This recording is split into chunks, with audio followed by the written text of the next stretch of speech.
I cannot stress, like, once you learn communications, which really is human dynamics, you really can succeed in whatever industry you're in. Now, this may not be natural to you growing up because maybe you grew up in a family similar to mine, which was more just about putting your head down and doing the work.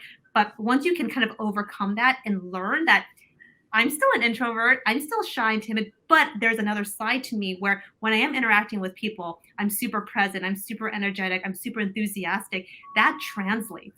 And that's kind of like a lot of what I teach. And of course, you mentioned earlier, we work with a lot of really great clients now. We're super lucky. The CDC, HP, Medtronics, LinkedIn. So I think this philosophy really is catching on. Check it out.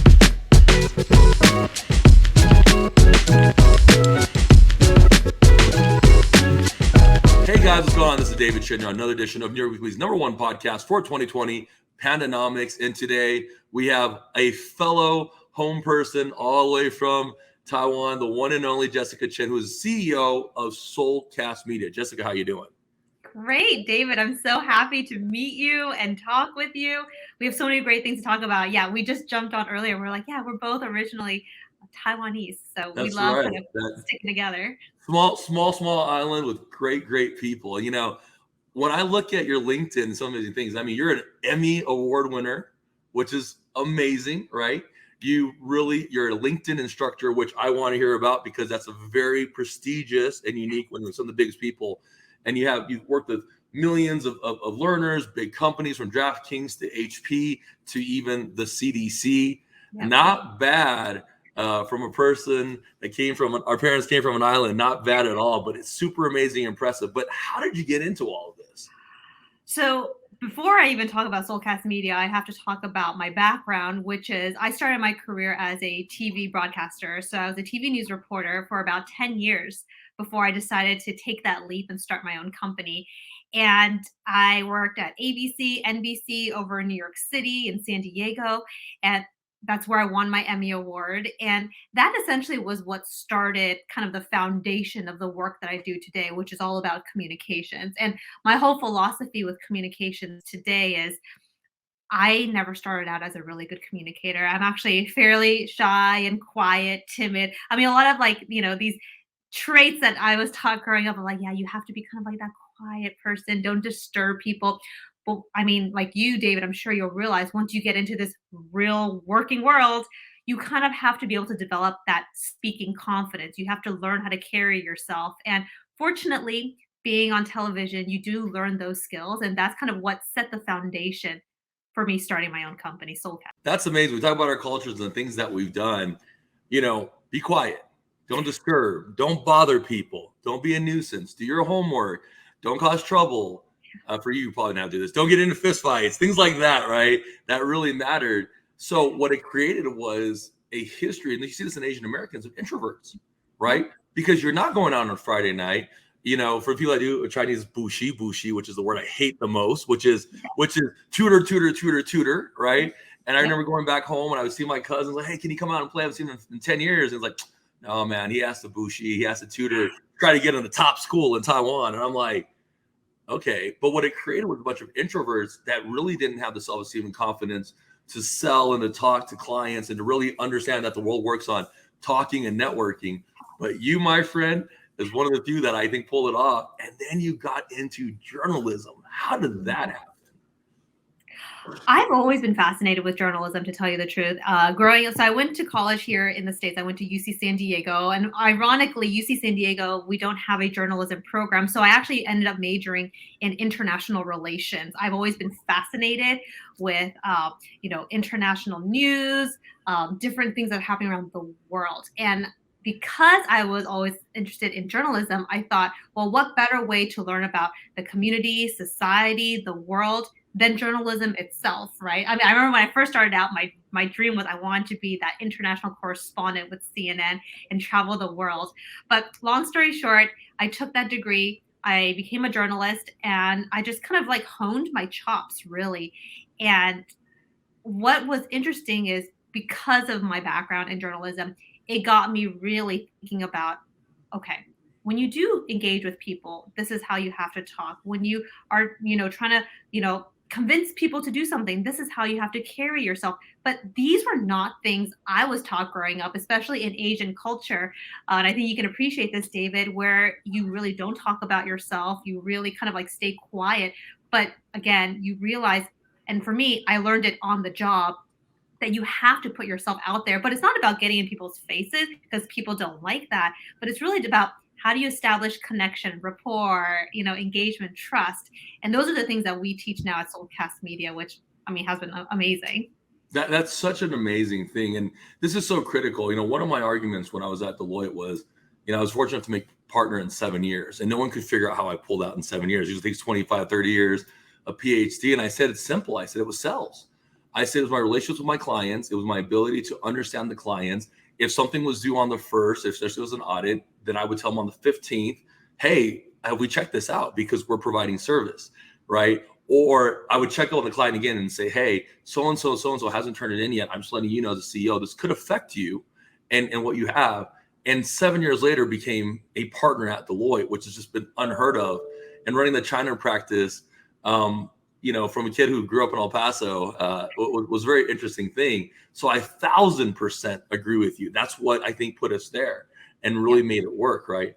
But the other thing I want to talk about as on your journalism journey, you won an Emmy. Like, this is a big deal. Tell me about this Emmy, because I'm not going to let the Taiwanese side of you not talk about it. You got to talk to us on how you got this Emmy and how it impacted and changed your life.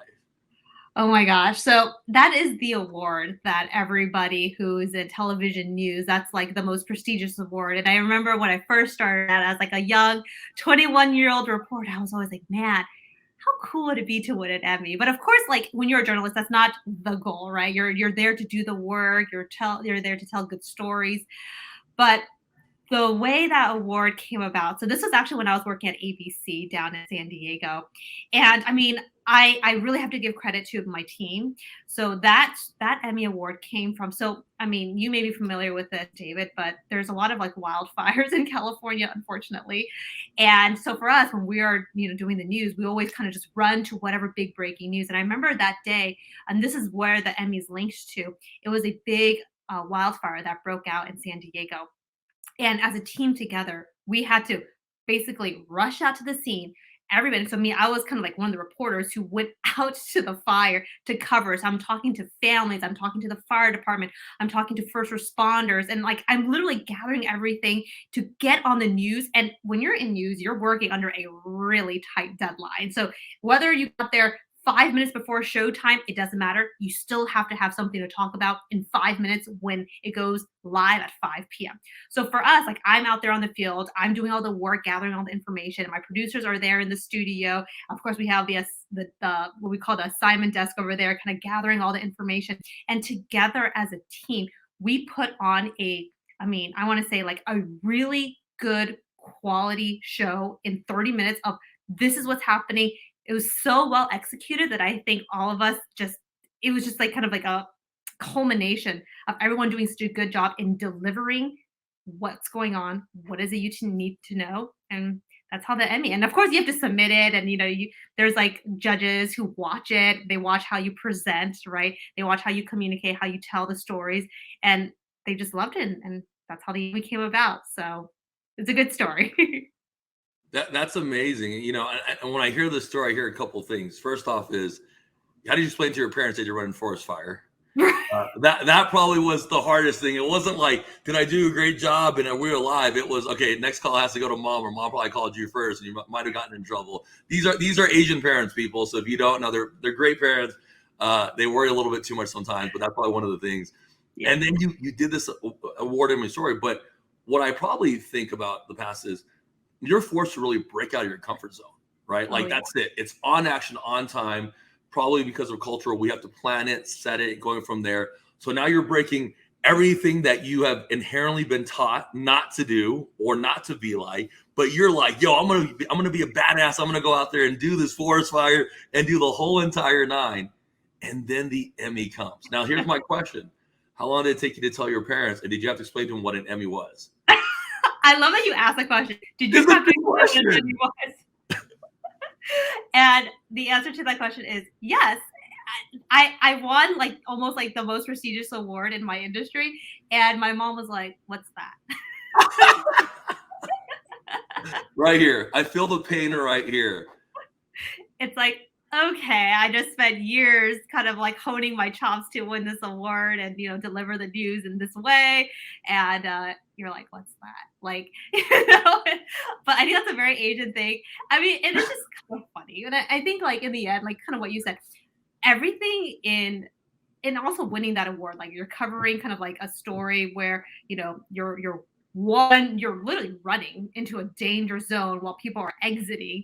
And I think, and I mean, I'll speak for myself, like my family, very risk adverse type folks, like conservative. And I think, I don't know, there's probably a cultural element to it. You kind of just stick with what's safe. So even me actually going into journalism, moving around so much, it wasn't something that my mom was necessarily, or my parents really were necessarily comfortable with, because they were like, just get a regular office job and just do a good job. But I'm like, no, I kind of have this side to me where I want to experience things. I'm young. I was like 20 some years old at the time. I'm very, very glad I did. I'm really glad you did too, because this is such a great story for a lot of people who are taught a certain way and how we have to break out of our comfort zones. And then you started doing the Soulcast Media side of it. And now this is really unique because I've never seen this, but I love the backstory because it makes the Soulcast story, in my opinion, that much more greater because we were taught not to do any of this stuff, right? So you're the CEO of Soulcast Media. Tell us a little about what you guys do and how you developed this and what the need of it was in the market.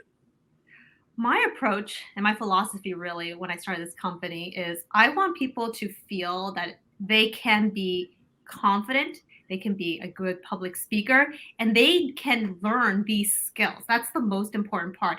And when I work with people, I have so much empathy because I, again, was not that extroverted, loud, like, gregarious type. Like, I really, really wasn't.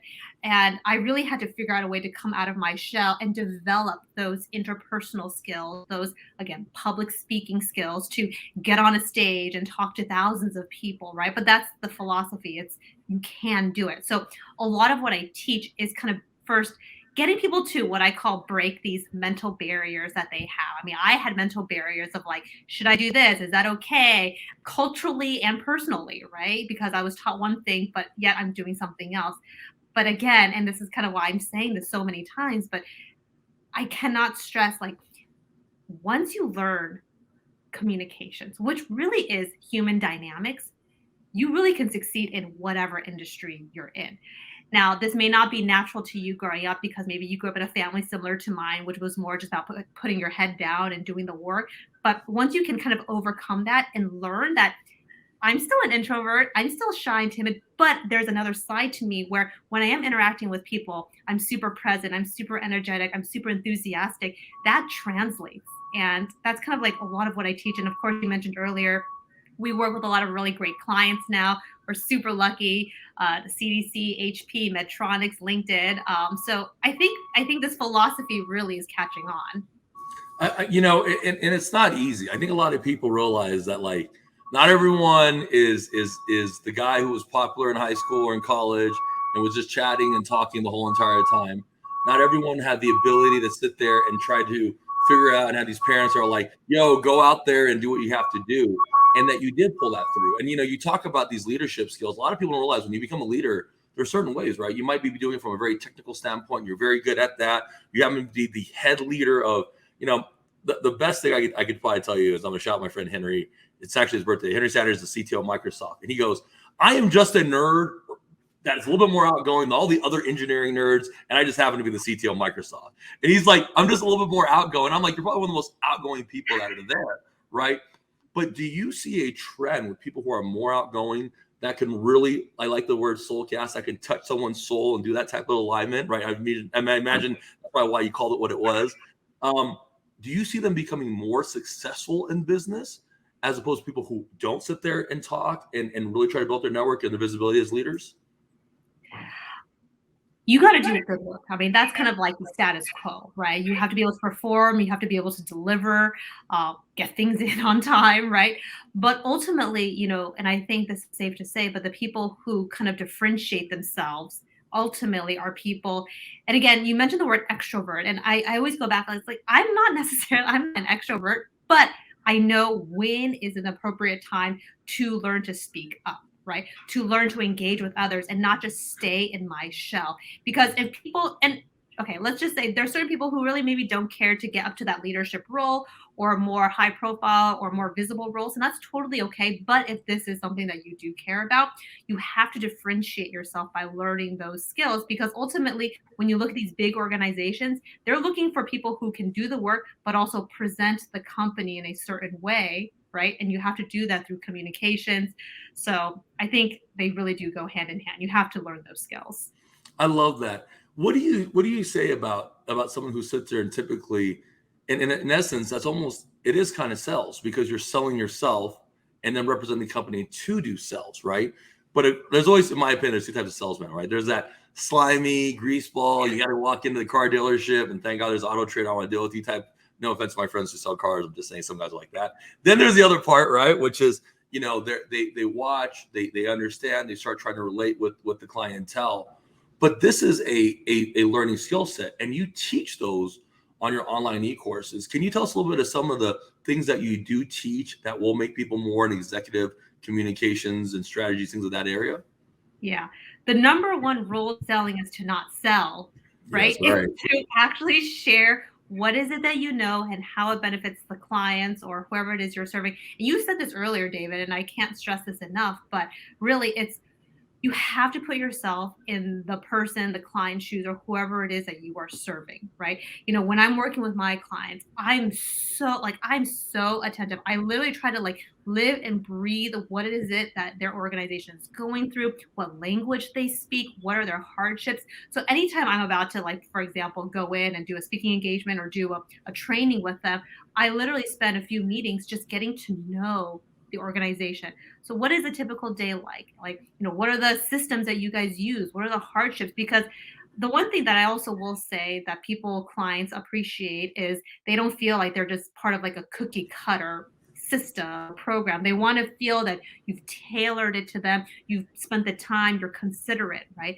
So again, yeah, I talk about communications a lot, but ultimately it's just making other people feel that you care so much about them, their success, and their well-being. And as a result, you're going to deliver something well, and then therefore they're going to advocate for you. They're going to endorse you. They're going to speak your praises. And there's nothing better than that when it comes to business, when other people are seeing your praises, right? But again, when it comes to business, it's not about yourself. It's really about other people. And how can you make them, whether individually as an organization, feel special, really? I think that's ultimately what it is. 100% agree with you. You talk to the CFO and the way a CFO understands something. You talk to the CTO the way the CTO understands something. Yep. You talk to the mid-level management the way they understand it, and you listen to their concerns. And and I love that you said that, because one of my selling points at Deloitte was always like, I speak Mandarin, I speak Spanish, but I understand the cultures. If it was that easy, we just get a translator. But the cultures are different. And there's a difference in culture in business with CFOs and CTOs, right? The CFO is looking at the bottom line, the CTO is looking at tech, and the CEO does what he has to do, but it is different. So the way that you're applying these theories are absolutely invaluable, right? And now you start doing the LinkedIn Learning Instructor. Tell me about that, because when I saw this, because I think we've been following each other. I know on LinkedIn, probably about 2-3 years I've been following, because it was before you became a LinkedIn instructor. And I don't know how I found you. I think I found you through one of our mutual friends. I think we have a lot of mutual friends. And then I kind of saw this development. I just sat there and watched for 2 years. I was like, that's amazing. How did you do that? And tell me a little bit about that. Yeah, so I'm a LinkedIn Learning Instructor, which is, I'm so honored to be one of their chosen instructors. They have a very selective list of people that they work with who they consider thought leaders in their space. But I started working with them back in 2019. And part of being an instructor is you create these really high quality courses. And for me, the first course I created with them ever was called Developing Executive Presence on Video Calls. 2019. Ironic timing. Exactly. You see where I'm going here. So I created that course and it did really well. But when 2020 hit, it just skyrocketed. Now over 1 million people have watched that course, which for a LinkedIn learning platform, now we're not comparing to YouTube's and things like that, but for LinkedIn learning, I mean, those are huge numbers to have 1 million people watch this learning course. I mean, that really kind of set the foundation for a lot of the type of communications work we do today. And so when it comes to communications, because of my expertise in video and how you communicate, talk on video, that's really the foundation of a lot of the work where we train people. How do you engage on video? How do you sell on video? How do you carry yourself on video? And from there, I end up working on 5 other courses with them. So I've been working with them, yeah, for a while now, creating new courses. I also have a live show that I do on the LinkedIn platform. So LinkedIn for me as a business has been huge, which is great because my target audience is there. I'm targeting businesses, so it works out perfectly. That's amazing. So you went from one course and you got in there and you did 5. Now, let's just point this out. It wasn't obviously, the pandemic happened the way it happened, but you saw a niche in a market that was developing. How did you become such a visualizer where you realized that was an amazing niche that very few people were talking about?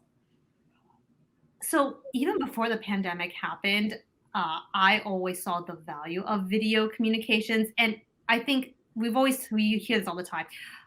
The pandemic fast-tracked hybrid work or remote work or whatever. And I think that's true. And I think 2.5 years ago, before the pandemic hit, I knew that that's where the future would be, and that organizations would, if not 100%, but at least expand the possibility that their organizations would embrace hybrid work. So therefore I knew, well, now that teams are going to be talking on video, I mean, chances are not many people know how to do it. So I was thinking, well, given my experience, Emmy-Award winner, video communications, TV, I was like, I can actually teach this, and I can teach it effectively. But more importantly, I can teach it from a place of heart where I understand that it's not comfortable sometimes. You can feel awkward, but it's a skill you can learn. So that's where I teach, and that's kind of where it comes from. I love this. This is before the dogs were barking, before people were walking through with their underwear and all this other crazy stuff. And you identified such an amazing thing. When you were doing this, most people would also be very intimidated and approach a LinkedIn, right? So how did you approach LinkedIn, or did LinkedIn approach you? What was that story that got you to that point, and then you were able to show the things that you knew how to do? So how that even started was, so for me, because I always knew video was going to be a huge part of me, my business, my branding, I was thinking, well, in order for them to see my value, I actually just have to start showing them, and not like to sell them, but just to show them what I could do. And at the time on LinkedIn, this was 2018, 2019 or so, posting video on LinkedIn wasn't like a big thing at the time. People were just still using LinkedIn to, they had like a feed where you can kind of scroll, but not many people were also posting content. And I was thinking, well, if this is kind of the niche I want to get into, I need to start posting the video content, but professionally, right? Like I'm not on like TikTok, I'm not doing those little dancing videos. But I was thinking, well, if I want my video content to target a professional audience, let me actually just try to post it on LinkedIn. And at the time, they were just starting to ramp up their video content and promoting people who were creating video content. And so I was one of the few people who started early on. And as a result of that, I got that visibility and I started getting noticed. And then the people who are at LinkedIn were like, oh, wow, Jessica is doing it. She does a good job and she has expertise. Let's bring her on. And then, of course, once I started working with LinkedIn, I mean, it was such a great partnership. I love working with their team. They're fantastic people, and just kind of built up from there. Wow, that is an amazing thing. Now you're teaching 5 other areas. What are the 5 other areas you guys are teaching? Oh my gosh. Okay. So that first one is executive presence on video calls, and that's like the number one. The second one there's 2 that actually are doing really well too. One is called Speaking Up at Work. And that actually was a course that I built that kind of came from a place of vulnerability, because in that course, I talk a lot about how I know a lot of people struggle with feeling comfortable speaking up at work, especially if you're, perhaps more junior or middle. And it's like, how do you talk to people at work? How do you get your voice out there? And again, I empathize because I used to struggle with that too. So that course is really built on how do you speak up at work? And I provide lots of tips there. The other one that I created was, how do you put together a presentation pitch? How do you communicate? How do you, talk about your company? And that actually has done really well. That was actually a very, very fun course to put together with them because it was very like high energy. And I ended up interviewing some folks for that course too. So that course has done really well. Presentation tips for pitching. And then some other ones are more media training, actually. They're like, how do you pitch to the media? How do you work with the media? How do you talk when you're being interviewed by the media? So a lot of media related things too. That's amazing. I love that you took one thing, visualized it. If you happen to know the lottery numbers this weekend, let me know. I'd appreciate it because you visualize things, and then you did 6 different courses. Wow, that's super impressive, the ability to do so. Now you're working with some of the biggest companies, right? Tell me a little bit about the biggest companies that you're working with, and are there some commonalities that you see that businesses do that they could be better in? And if so, what are they? One of the most highly requested topics, and actually really the concerns that a lot of these organizations express to me, is that they've now finally embraced this hybrid work. So now it's, how do I get my team, my employees to be able to engage effectively with prospective or current clients if my team is just communicating with them on video? So a lot of times I work with people in sales or marketing, folks that are very client facing, because they say that, yeah, our sales guys or women are always usually out in front of clients, right? Like that's kind of like their thing and they love that, right? But because perhaps their clients, let's say, are not wanting to see them in person, they still have to learn how to engage and communicate and develop relationships on video. And a lot of them struggle with that. So then I come in and I build this whole, for example, training program for them to get their entire sales team to get comfortable engaging and teaching them, yes, communications is a little different when you're in person versus on video, because when you're in person, you have that energy, you have that feeling of being in the same room. But now that we're on video, it's a little different because there's space between us. But a lot of these skills, these organizations realize their sales folks, for example, or executives even, they don't really have. So that's kind of like the little niche that I've kind of carved out for myself, is working with these organizations, helping them transition into communicating well on video. That is absolutely amazing. It is a different selling. You can't necessarily feel the energy. You kind of feel it there, but I love that you've hit another niche area. Now you've been featured in a lot of things, right? Forbes, Entrepreneur Magazine, Fortune. Tell us how that all happened. And did you have to tell your parents what Forbes was? Because I had to tell my parents what Forbes was, and they didn't even know what it was. They asked my uncle, who's a big businessman. He had no idea what it was. And then some guy finally told them, like, "Oh, that's a big deal." Like, dude, I've been on Forbes 20 times. Mom, you just didn't even know what it was. But tell me, how you got on that and how amazing that happened? It's funny because sometimes I feel like if you tell your parents like what you did, they'd be like, "What is that?" Or they'll just respond with, "Oh, okay." But if somebody else says, "Oh, did you know Jessica did A, B, and C?" They'll be like, "Oh, wow," right? But their reaction to you personally is never as enthusiastic as if somebody else told them the news. I've discovered that. How did that happen? I mean, I really have to say it's that one flagship course that I did, really. And that's kind of what I always like when I tell people when it comes to business, it's sometimes it does take time to really get to this level of I'm just gonna use the word visibility, right? Sometimes you just don't know what sticks, but whatever sticks and it works and it resonates, when it resonates, it really resonates. And I think for me, it was that course. And once that course came out and we had a million people watch it, a lot of organizations then started taking notice, right? I mean, that's just kind of how it works. And so once it started getting noticed, then of course it got featured. It's featured in a lot of different places. This is like the course you want to watch for especially big corporate companies. And that's kind of how it got featured. And that's how people kind of just learn about what we do. It's because of this one thing that's worked really well. And for me as a business, what I think now is, okay, if this worked really well, how can I continuously expand on it, right? Instead of throwing like a million things on the wall to see what sticks, just know what sticks and just expand from there. So that's kind of how it worked for us. I love that. And you're right. It always works better when someone's mom is telling your mom or dad what you're doing and where that's at. So for a lot of people out there, understand that part. And you know, you have to translate it in English. It's like Forbes, or something like that. Like I didn't even know how to say it in Chinese. I was like trying to find what it was, but I found it amazing. Now I want to step back a little bit because I saw that you were advising to Asian American C-suite leaders. A lot of people know this. Recent statistic I read, I think it was like 9% of corporate executives are Asian American, right? But that is a little bit cultural, as we've just talked about. What did you notice a little bit differently from the cultural side of it, as opposed to someone who isn't from a small little island that's about 4 hours of a drive? So this is something that I love doing. So I work with a small number of executives, and these are CEOs or co-founders of their own companies, and they've identified that they were able to get their company to a certain level, but they've felt that they haven't been able to necessarily connect more deeply with their employees. And without me saying it, a lot of them said, I think it's a communications issue. I think it's whether it's the way I express myself, whether it's the way I communicate, whether it's the way I talk to my employees.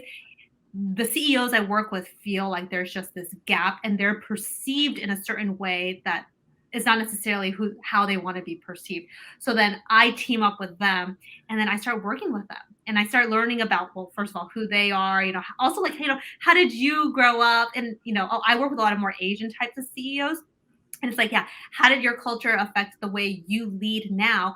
But then also getting them to understand that when you are leading an organization, it's about not communicating like top down and like talking down to people. It's really like, how do you communicate with them so that you're approachable, so that you're likable, right? Because that's why people work for you, because they like you, right?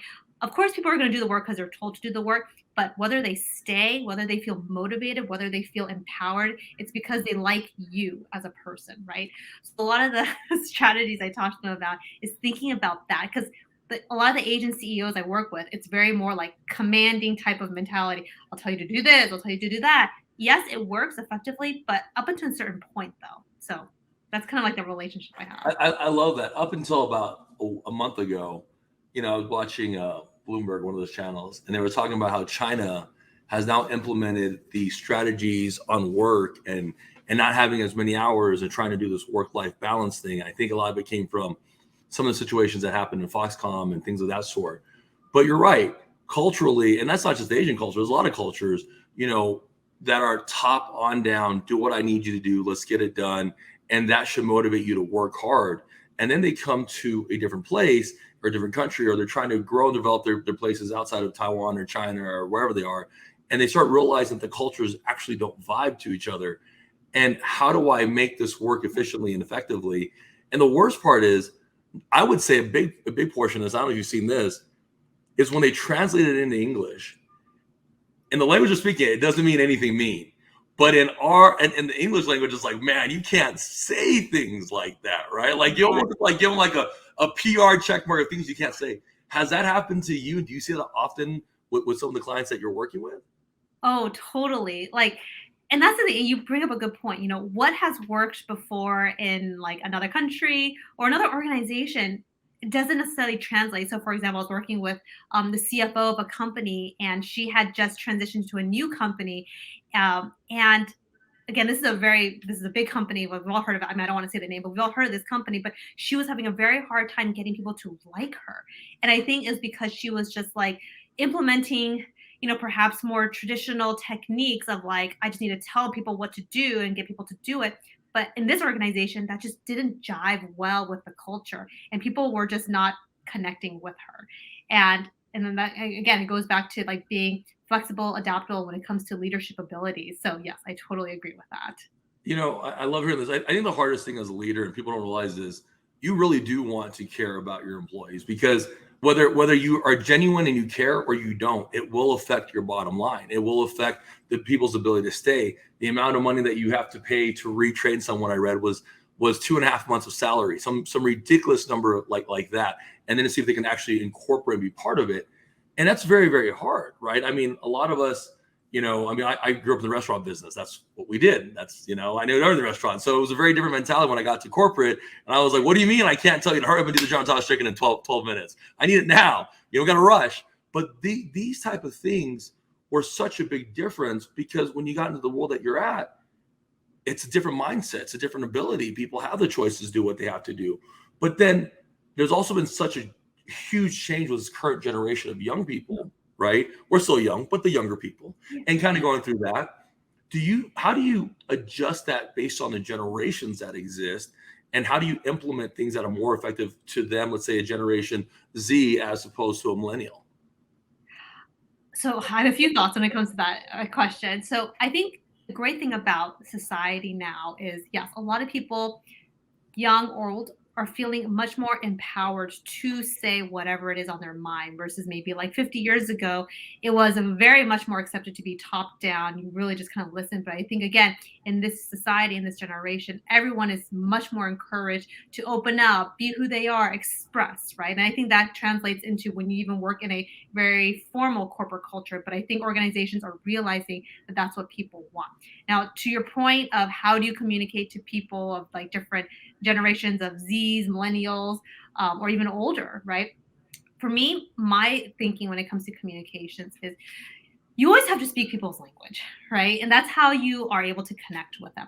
So, for example, if you know that the executive you're speaking with perhaps is a little older, then you want to kind of maybe perhaps button up your communications, because you know that they're more of the formal type. But if you are talking to people, a team who's of younger, who's more casual, then you want to also be able to learn how to let loose a little bit, because if you're that stiff person talking to a group of young folks, they're going to be like, oh, this person is really stiff, it doesn't understand me, right? So part of being a very good communicator is observing other people's style and being very adaptable. Communications, human dynamics, it's not a one size fit all model, and the most effective communicators are really good at adapting. So that's kind of like one of the big tips I always talk about. I love it. It's ironic you just said that. It's almost what you just said when we talked about talking to CFOs and CTOs. Those you have to adapt. What great knowledge. Now, Jessica, if we had to get you to give the world or us one piece of advice, what would that piece of advice be? I talk a lot about confidence, because I really do think confidence and communications are really linked together. And I have discovered that confidence isn't what is needed to start something. It's more you start something and then you build that confidence. That's right. And that has been true in the work that I do, in kind of like the way I approach life. It's like if I have an idea or an initiative or whatever it is, whatever I'm uncertain about, it's okay to be uncertain about it, but whatever it is, just try, test it out. I think a lot of your listeners will probably resonate with that. I'm sure a lot of your listeners are really ambitious, high achieving people. So maybe I don't need to say that, but sometimes I need to remind myself of that too. It's like I have doubts, I have fears, I have uncertainties, I have insecurities too. But as long as I'm making sure that I'm being thoughtful about it, being smart about it, take the actions to do it, things will happen. For sure. And I love that. I mean, it's so genuine and true, because everyone thinks that you have it all planned out, but they realize that you do have it all planned out. The problem is the world doesn't follow your plans. Right. It just doesn't. So the fact that you have to make those adjustments and really, very, very vulnerably as a big CEO, tell these stories, which we really appreciate. Look, everyone still has to do what they have to do. It's a matter of flowing with the river and just trying to figure out how to make it work. And sometimes we lose a little bit of focus, especially as leaders, because if you genuinely care about your people, it hurts. It sucks when things aren't going the way they want to. Oh, yeah. But at the same time, it's such a magical and amazing experience when everyone does do it and work together to achieve those goals. So kudos to you going from there. Now, Jessica, can you give us your social media handles and your website so our viewers can follow you? Yes. So all my social media, LinkedIn, Instagram, Facebook, YouTube, it's all under my name, Jessica Chen Page. So very simple, Jessica Chen Page. And our website where you can find more about our communications work is simple. It's soulcastmedia.com. So, yep. I'm most active on LinkedIn. So I would say if you want to be connected, feel free to message me on LinkedIn, which again, you can type in my name, Jessica Chen, or Jessica Chen Page. I love it. For David Chen and Jessica Chen, We might be related. We'll probably have to find out later. The New York League's #1 podcast for 2020. Have a great day, guys. Stay safe, stay smart, stay humble, stay loving, and we'll see you guys next week. Thank you. Check it out.